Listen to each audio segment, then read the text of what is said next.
بسم اللہ الرحمن الرحیم۔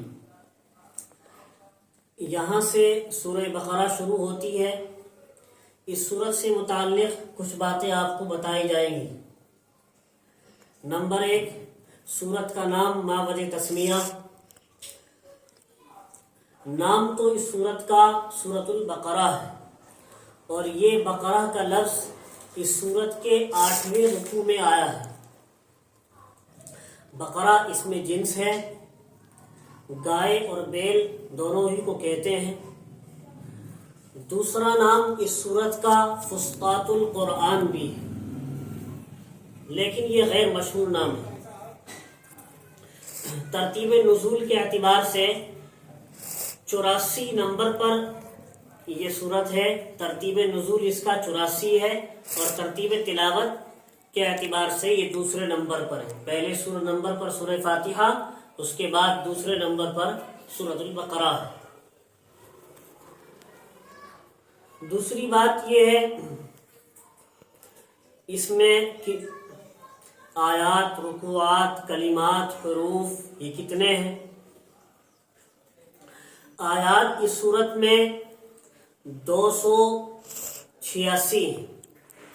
رکوعات اس صورت میں 40 ہیں۔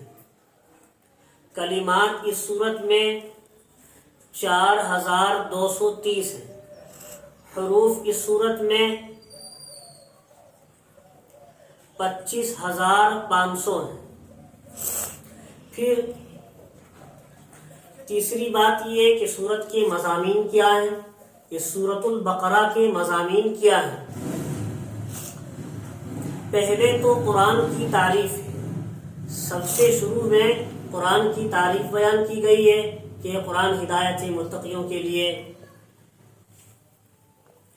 پھر آگے چل کر متقیوں کی صفات بیان کی گئی ہے، متقی کون لوگ ہیں۔ پھر 2 آیتوں میں کافروں کی مذمت بیان کی گئی ہے، یہ کافر تو بہت برے ہیں، آپ ان کو ڈرائیں نہ ڈرائیں ایمان نہیں لائیں گے۔ پھر اس کے بعد آگے چل کر 13 آیتوں میں منافقین کا حال بیان کیا گیا ہے۔ اس کے بعد توحید کی دعوت دی گئی ہے۔ اس کے بعد آگے تک رسالت کا بیان ہے۔ پھر اس کے بعد انعامات حسیہ اور معنویہ کا بیان ہے۔ اس صورت میں آگے چل کر انعامات حسیہ اور معنویہ کا بیان ہے۔ پھر اس کے بعد واقعہ آدم علیہ السلام بھی آیا ہے اسی سورۃ البقرہ میں۔ پھر اس کے بعد ابلیس کا قصہ بھی آیا ہے، اور بنی اسرائیل کا قصہ۔ واقعہ آدم اور ابلیس دونوں کا ہی قصہ آیا ہے۔ سجدہ کرنے کو کہا تھا ابلیس کو، آدم علیہ السلام کو۔ پہلے تو یہ قصہ آیا ہے، اس کے بعد بنی اسرائیل کا قصہ آیا ہے۔ اور بنی اسرائیل کا ایک قصہ نہیں ہے، ٹکڑے ٹکڑے کر کے چھوٹے چھوٹے واقعات بنی اسرائیل سے متعلق 40 واقعات مفسرین کی صراحت کے مطابق اس سورۃ البقرہ میں ہیں۔ اور پھر آگے چل کر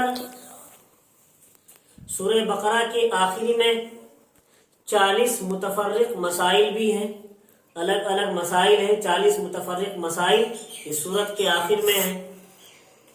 یہ پوری سورہ بقرہ کا خلاصہ ہے، جو بھی آپ کو بتایا گیا یہ پوری سورۃ البقرہ کا خلاصہ ہے۔ چوتھی چیز اس سورت سے متعلق یہ ہے، یہ قرآن کی سب سے بڑی سورت ہے۔